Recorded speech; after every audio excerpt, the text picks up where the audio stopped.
You know, as I stand here today and think about the decision that was made by this grand jury under the leadership of the prosecutor, I kind of hear my father's words, we've got some difficult days ahead. It's a very sad and somber moment.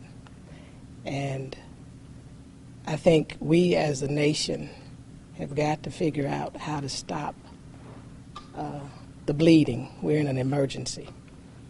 And whenever there's bleeding, that means we have to find a way immediately to stop it. We live in a death culture.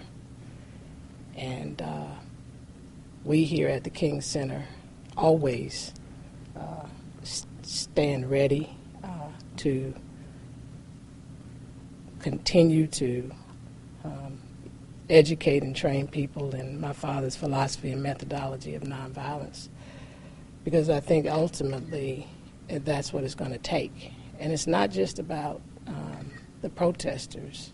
This is about everybody, and especially law enforcement. We got to find a way to create a better relationship between our law enforcement officials and the community. But more importantly, we've got to stop this death culture where so many young people are losing their lives. African American men.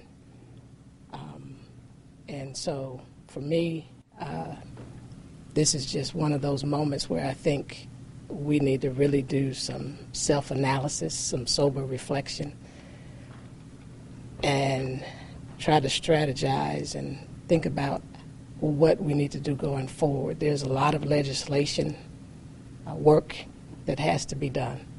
And as we know, every state is different. So it's going to take an unrelenting spirit to go forward. This is something that I believe we're in the midst of a great revolution again. And as my father said, we have to remain awake during this revolution. And I think there's a generation that is awake. Dr. King, what do you think the next step is? Again, I think, you know, we spent some time down in Ferguson with a team of people doing some nonviolence education and training. One of the things that is being worked on is legislation.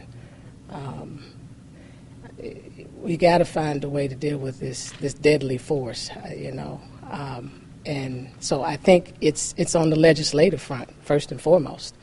We got to change some of these laws related to balancing the equation with the law enforcement community and the community, the law enforcement and community. You were looking at your phone a few minutes ago and looking at some of the video from Ferguson, some of the tense video. What would you like to say to the people of Ferguson tonight? You know, I think everybody has said it. I mean, you know, this is an emotional moment.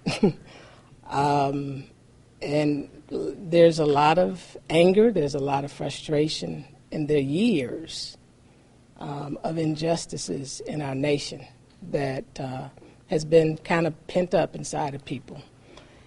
And so, you know, we still ask everybody, and this is not just for, as I say, this is not just for the protesters, but this is for law enforcement as well. We have to, as Daddy said, we have to find a way to act on a higher plane of dignity and discipline. This is human life involved. And so my message is that we proceed with dignity and discipline on both ends.